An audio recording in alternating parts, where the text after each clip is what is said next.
하나님의 말씀 베드로전서 4장 2절까지 봉독하겠습니다. 그리스도께서 이미 육체의 고난을 받으셨으니 너희도 같은 마음으로 갑옷을 삼으라. 이는 육체의 고난 받는 자가 죄를 거쳤음이니 그 후로는 다시 사람의 정욕을 쫓지 않고 오직 하나님의 뜻을 쫓아 육체의 남은 때를 살게 하려 함이라. 아멘. 예수 그리스도께서 이미 육체의 고난을 받으셨습니다. 죄가 없으신 분이 우리 죄를 대신해서 육체의 고난을 받으셨다는 것입니다. 죽기까지 고난을 받으셨습니다. 그래서 너희도 같은 마음으로 갑옷을 삼으라. 육체의 고난을 받은 자가 죄를 거쳤음이니 예수 그리스도로 말미암아 우리 죄가 완전히 사해졌다는 것입니다. 그러니까 같은 마음으로 그리스도께서 사람들을 위해서 고난 속에서 인내하며 온유했던 그 대속적 마음을 품으라는 것입니다. 그래서 예수님이 지상생활에서 고난당하시는 가운데 가지셨던 마음으로 무장해야 된다는 것을 말씀합니다. 육체의 고난을 받은 자가 죄를 거쳤습니다. 고난에 동참한 그리스도인들을 일컫습니다.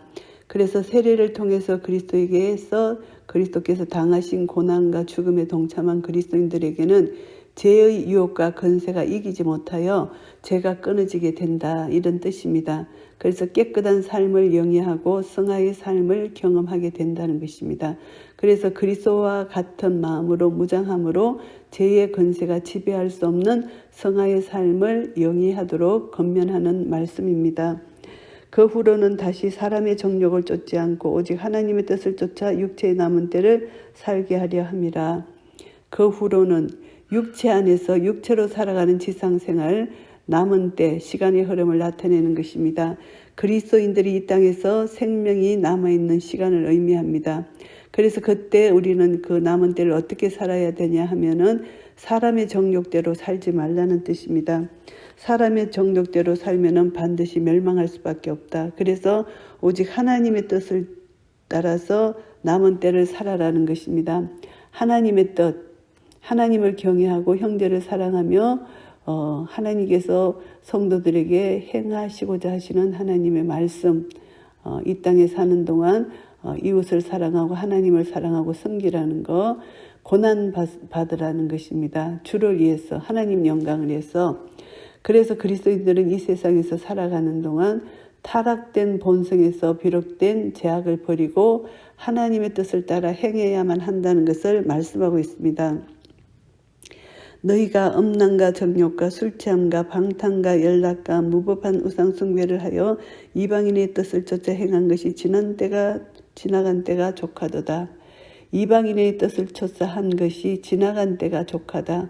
옛사람의 모습, 제약된 삶, 과거의 이방인 시절 그 모습은 지난 때가 족하다. 이제는 그리스도 안에서 새로운 피조물이 되었기 때문에 새 사람을 입은 대로 살아라는 것입니다. 그래서 지난 때 이방인의 뜻을 쫓아 행한 것이 지난 때가 족한데 그것이 어떤 것이냐 하면은 음란과 정욕, 음란 절대지지 않는 지나친 정욕, 부도덕한 성행위, 욕망이 내적으로 감춰진 상태 정욕입니다.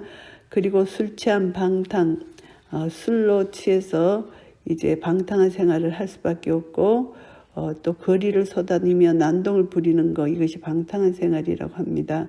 그리고 연락, 술 잔치를 베풀어 즐기는 것, 자기 죄로 인하여 즐기는 것이죠. 그리고 무법한 우상숭배, 무법한에 해당하는 이 뜻은 양심의 법에서 도저히 용납할 수 없는 그런 법이 없는 것, 이것이 우상숭배와 동등하다, 이렇게 생각합니다. 그래서 우상숭배는 음주, 음란이 섞인 가증스러운 것이기 때문에 그 결과로 죄를 범할 뿐만 아니라 창조주이시며 구속주이신 하나님을 기억지 못하게 하고 하나님을 떠나 허탄한 우상에 빠져버리게 하는 이런 죄에 빠지게 한다는 것이죠. 그러니까 음란, 정욕, 술취함, 방탕, 연락, 무법한 우상숭배를 버리라고 강하게 말씀하고 있습니다. 이러므로 너희가 저희와 함께 그런 극한 방탕에 다름질하지 아니하는 것을 저희가 이상히 여겨 비방하나, 방탕한 데 다름질 아니하는 것을 저희가 이상히 여긴다. 이 말씀은 이제 옛날에 과거에 이 사람들의 생활을 보면은 방탕한 생활을 해야 되는데 이제 예수 그리스도를 영접함으로 말미암아 그들의 삶이 바뀌었으니까 이런 삶을 보고 믿지 않는 자들이 모욕을 하고 비방을 하고 이렇게 한다는 것입니다. 이것은 그리스도인들에게 하는 것이라기보다 하나님을 비방하는 것이다 이렇게 말씀합니다. 극한 방황, 자신을 절제하지 않고 방종한 생활로 버려둠으로 도저히 구원받지 못하는 생활을 말합니다. 그래서 이방인들은 과거에 이런 생활을 했습니다. 방탕한 생활을 했습니다. 그래서 그리스도인들이 구원을 받아서 전혀 다른 새 삶을 사는 것을 보고 자신들처럼 살지 않는다고 비방한다는 이런 뜻입니다. 저희가 산자와 죽은 자 심판하기를 예비하신 자에게 직고하리라. 산자와 죽은 자를 심판하시는 심판의 권세를 가지신 우리 주 예수 그리스도에게 직고한다. 다 말을 한다는 것입니다. 그래서 사람들은 자신의 모든 생활에 대해서 마땅히 심판을 받을 수밖에 없습니다. 산자와 죽은 자, 살아있는 사람과 이미 죽은 자들을 말하는데요. 죽은 자는 복음을 듣지 못한 자와 그리스도인들을 비방하는 자들을 말합니다. 그래서 이들은 반드시 심판이 있을 것이라는 것입니다. 6절 말씀입니다. 이를 위하여 죽은 자들에게도 복음이 전파되었으니 이는 육체로는 사람처럼 심판을 받으나 영으로는 하나님처럼 살게 하려 함이니라. 죽은 자들 복음이 전파되었는데 이는 육체적으로 사람처럼 심판을 받지만 영으로는 하나님처럼 산다. 복음을 들은 자는 육체는 죽어도 영은 산다는 뜻입니다. 죽은 자는 살아있을 동안에 복음을 듣고 회개했기 때문에 이 죽은 자는 예수 그리스도의 재림 때 죽은 그리스도인들은 다시 부활 생명으로 산다는 것을 말씀합니다. 그래서 복음은 영원한 죽음에 이를 수 없다. 이것을 깨달아 알게 되고요. 죄인들을 영원한 생명에 이르게 하는 능력이라는 것입니다. 그리스도인들은 육체로는 죽음을 당할 수 있지만 영적으로 복음이 우리에게 주시는 생명력으로 말미암아 하나님과 더불어 영원히 살 수 있다는 복된 소식을 말씀합니다. 만물의 마지막이 가까웠으니 그러므로 너희는 정신을 차리고 건신하여 기도하라. 만물의 마지막 가까웠다는 것입니다. 예수님의 재림이 가까웠다는 것을 말씀합니다. 베드로는 박해받고 있는 그리스도인들에게 낙심치 말고 소망을 가질 것을 권고하는 말씀입니다. 그래서 정신을 차리고 건신하여 기도하라 이렇게 당부를 합니다. 그리스도인들은 더욱 깨어서 기도해야 됩니다. 마지막이 가까울수록 더욱 그리스도만을 바라보며 흔들리지 않고 기도할 뿐만이 아니라 자신의 무절제한 생활을 버리고 깨어 있어야 한다는 것을 당부하는 말씀입니다. 서로 대접하기를 무엇보다도 열심으로 서로 사랑할지니 사랑은 허다한 죄를 덮느니라. 열심으로 사랑하라. 그리스도인들에게 있어서 제일 중요한 것은 열심으로 사랑하는 것입니다. 의지의 결단을 가지고 이렇게 아가페 사랑을 하라는 것입니다. 그래서 피차간의 허물을 덮어주고 서로를 세워주고 이렇게 사랑을 하라는 것입니다. 죄를 가리어 주라는 것입니다. 그리스도인들은 자신의 죄가 하나님의 은혜로 말미암아 무조건적으로 용서되었기 때문에 다른 사람의 죄, 잘못을 용서할 수 있다는 것을 말씀합니다. 그래서 서로 대접하기를 원망 없이 하라고 말씀합니다. 우리는 무슨 일을 할 때 남을 섬길 때 원망 가지고 섬기면 그것은 참 섬김이 아니잖아요. 그래서 고난과 핍박을 받는 그리스도인들이 쫓겨다니면서 전도 생활을 하는 어려운 처지에 있었습니다. 이런 자들이 많았기 때문에 나그네를 대접하는 행위는 사랑의 행위뿐만이 아니라 간접적으로 복음을 전파하는 기회였습니다. 사도들은 이런 복음 전하는 자로 살았기 때문에 나그네를 대접할 때는 원망 없이 하라 이렇게 권면을 합니다. 대접하는 것이 힘들기 때문에 원망 없이 하라는 것입니다. 기쁨으로 하라는 것입니다. 그래서 나그네를 대접하다가 힘에 겨울 수도 있고 많은 어려움이 뒤따를 수도 있지만 그렇다 할지라도 불평하는 것은 합당치 못하다는 것입니다. 그래서 사랑의 행위는 그리스도를 위한 것이고 그리스도께 하는 것이라는 것입니다. 그래서 예수 그리스도 때문에 예수 그리스도를 위하여 나그네와 행인을 대접하라는 그런 말씀입니다. 각각 은사를 받은 대로 하나님의 각양 은혜를 맡은 선한 청지기 같이 서로 봉사하라. 각각 은사를 받았습니다. 은사는 서로 비교되는 것이 아니고 자기 유익을 자랑하는 것이 아니고 교회의 몸을 세우기 위해서 하나님께서 각자에게 은사를 주셨습니다. 서로 봉사하도록 은사를 주셨는데 이 은사는 다른 사람을 섬기게 하기 위하여 자기를 희생하기 위하여 은사를 주셨습니다. 그래서 하나님의 각양 은혜를 맡은 선한 청지기 같이 하라는 것입니다. 하나님께서 모든 사람 한 사람에게 하나님의 은사를 주셨고 각 사람마다 다양한 종류의 은사를 받았습니다.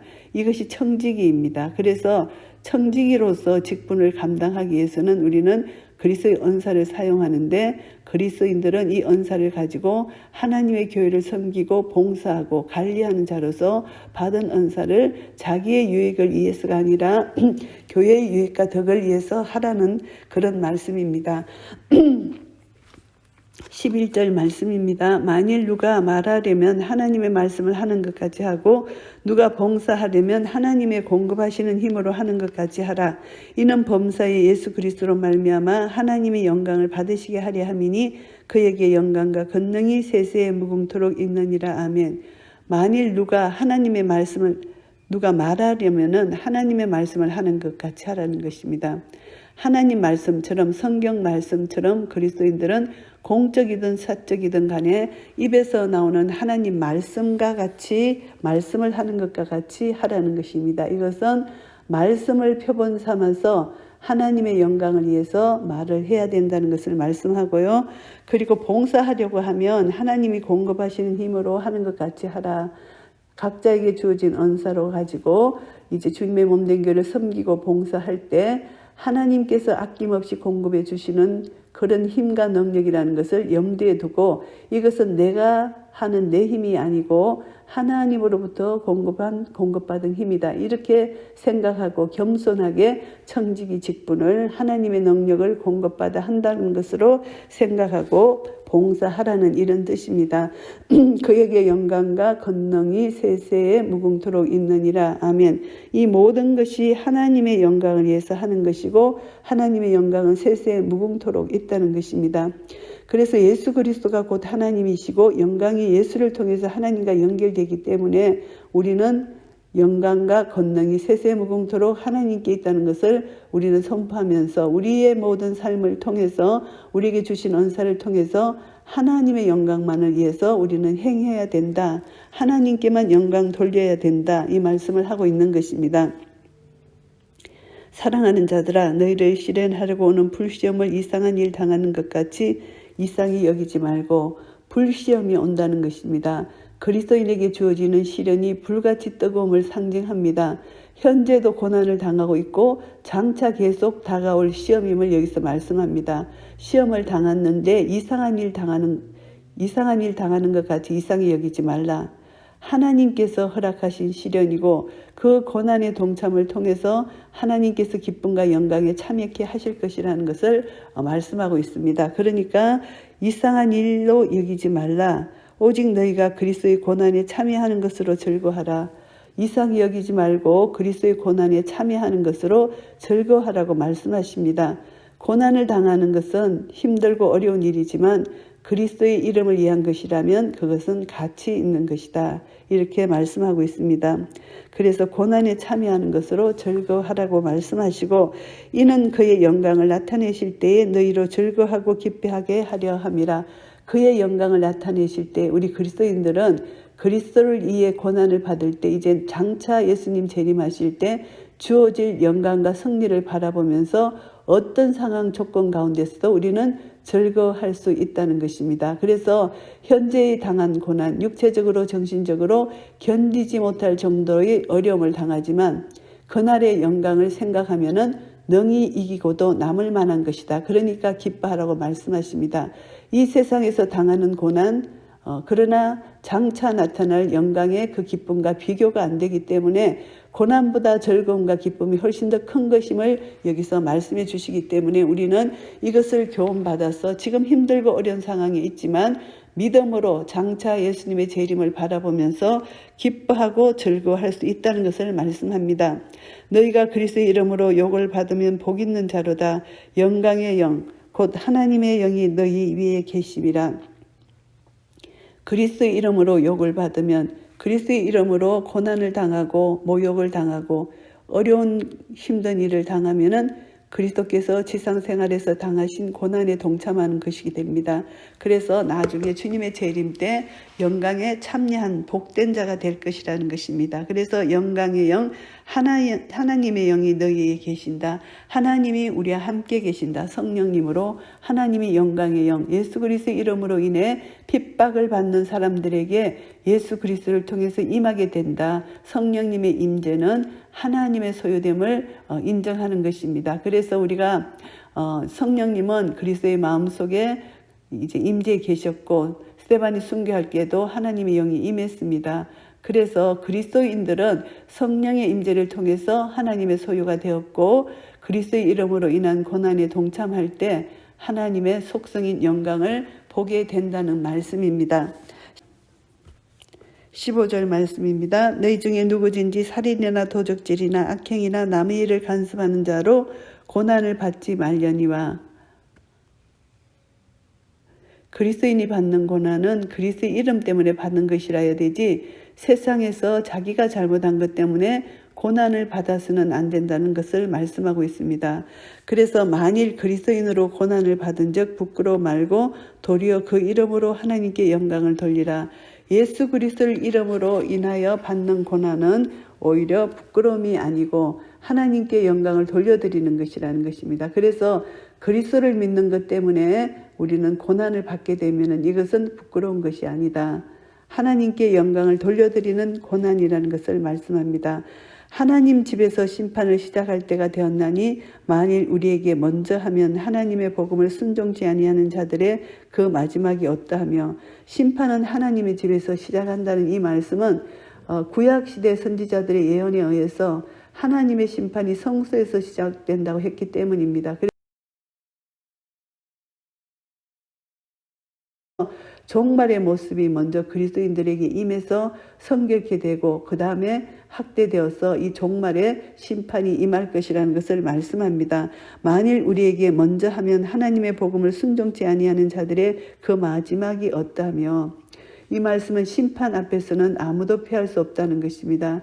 베드로가 앞서 언급한 하나님의 집, 하나님의 복음을 순종치 아니하는 자들을 대조시켜서 하나님의 복음에 순종하는 하나님의 집도 심판을 받기 때문에 하나님의 복음에 순종치 아니하는 자는 더 크고 분명한 심판을 받을 것이라는 것을 강하게 말씀하고 있는 것입니다.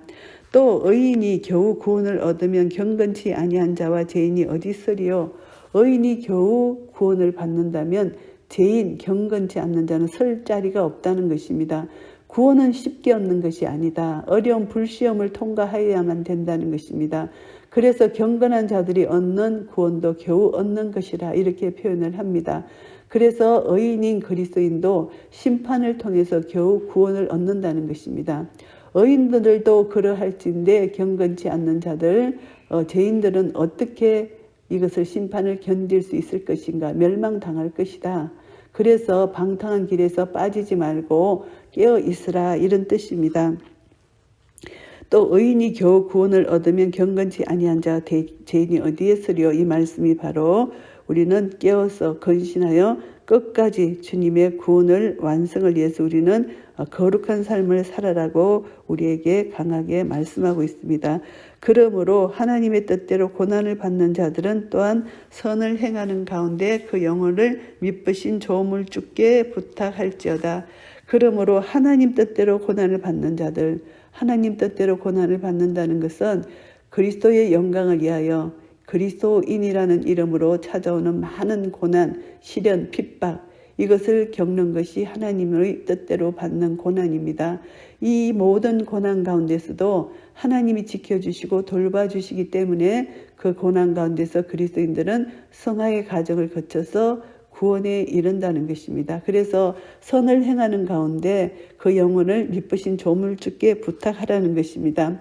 박해받고 핍박받는 자, 악으로 갚을 수가 없습니다. 그래서 베드로는 도리어 선으로 악을 갚아라고 말씀하시잖아요. 그래서 고난 가운데서도 우리 자신의 영혼을 보호해 주시는 하나님께 부탁할 때 이 믿음으로 말미암아 우리는 완전히 기뻐할 수 있다는 것입니다. 그래서 예수님께서 십자가상에서 마지막으로 하나님께 자신의 영혼을 부탁하셨잖아요. 그래서 이 모든 피조물을 지배하고 다스리시는 하나님의 능력 안에 우리는 우리 영혼을 부탁할 수가 있습니다. 그래서 하나님은 신실하신 하나님은 우리 세상 끝날까지 우리와 함께 하시고 우리를 구원해 내실 것이라는 것을 믿는 믿음입니다. 그래서 이 믿음 안에서 우리는 끝까지 말씀과 기도 가운데 사랑을 행하고 나아갈 때 하나님은 우리를 통하여 영광을 받으신다는 것입니다. 오늘 베드로전서 4장을 정리하겠습니다. 그리스도인들은 반드시 고난을 받는다. 장차 나타날 영광과 좋게 비교할 수 없는 고난을 받는다. 이 고난은 인간의 죄로 인하여 예수 그리스도께서 내 대신 고난을 받으시고 이제 예수님이 부활 생명으로 살아나셨다. 그래서 이 고난은 우리도 이 고난을 예수님처럼 예수님이 본을 보여주신 것처럼 우리는 이 고난을 감당할 수 있다는 것입니다. 고난을 받은 자가 죄를 거쳤기 때문에 우리는 사람의 정욕을 쫓지 않고 하나님의 뜻을 쫓아 육체의 남은 때를 살 수가 있다는 것입니다. 그래서 우리는 이제 산자와 죽은 자를 심판하시는 하나님 앞에 서서 우리가 한 일을 직고할 때가 옵니다. 그래서 영으로 하나님처럼 살게 하시려고 우리를 지금 불같은 시험으로 연단을 하시지만 우리는 그 연단 가운데서 하나님의 의가 드러나고 하나님의 사랑이 드러나 무엇보다도 정신을 차리고 근신하고 깨어서 기도하면 열심으로 서로 사랑하면 사랑은 허다한 죄를 덮고 그리고 이제 하나님이 각자 주신 은사대로 하나님 나라 영광을 위하여 하나님이 공급하시는 힘으로 봉사하라고 말씀하십니다. 1절부터 11절까지 고난을 당하는 그 성도의 자세 이것을 우리가 교훈받고요. 12절부터 19절까지는 시련에 직면한 우리 성도들에 대한 격려입니다. 우리는 이런 불같은 시험을 당할 것이지만 그리스도의 고난에 참여하는 것으로 즐거워하라는 것입니다. 그의 영광을 나타내실 때에 너희로 즐거워하고 기뻐하게 하려고 이런 고난을 주신다는 것입니다. 그래서 예수 그리스도 이름으로 욕을 받는 자는 복이 있다고 말씀하십니다. 그래서 심판 때에 하나님은 반드시 우리를 구원해 내실 것이다. 그래서 우리 영혼을 하나님 뜻대로 고난을 받는 자들의 영혼을 미쁘신 조물주께 부탁하라는 것입니다. 그래서 우리의 삶을 통해서 우리는 하나님이 주신 은혜로 지금 살고 있습니다. 그래서 육체의 고난을 받지만 이 고난은 잠시이고 장차 나타날 영광과 좋게 비교할 수 없습니다. 이제 심판주로 오시는 우리 주 예수 그리스도 앞에 우리는 서게 될 것입니다. 그때 우리는 책망받을 일이 없이 이 땅에 사는 동안 정신을 차리고 근신하여 깨어 기도하며 서로 사랑하면 하나님의 뜻에 합한 삶이 된다는 것입니다. 그래서 사랑하며 살고 우리가 지금 사는 삶이 고난에 참여할지라도 즐거워하라는 것입니다. 예수 그리스도 이름 때문에 하나님의 영광을 위해서 우리가 고난을 받는 것은 장차 주님의 재림 때 이 영광으로 나타날 것이라는 것을 말씀합니다. 그래서 고난을 두려워하지 말고 고난을 힘들어하지 말고 반드시 하나님께서 갚아주신다. 그래서 우리 영혼을 하나님께 부탁하고 우리는 불시험을 당하더라도 하나님께 모든 것을 맡기고 기뻐하고 즐거워할 때 우리는 이 고난을 통해서 다시 한번 예수 그리스도의 십자가 사랑을 깨닫고 그 사랑의 능력, 복음의 능력, 그것으로 우리가 이 땅에 넉넉히 승리하며 살아갈 수 있다는 것입니다. 이런 은혜, 서로 사랑하며 살아가는 이 은혜가 우리 모두에게 충만하기를 예수 그리스도 이름으로 축복합니다. 아멘.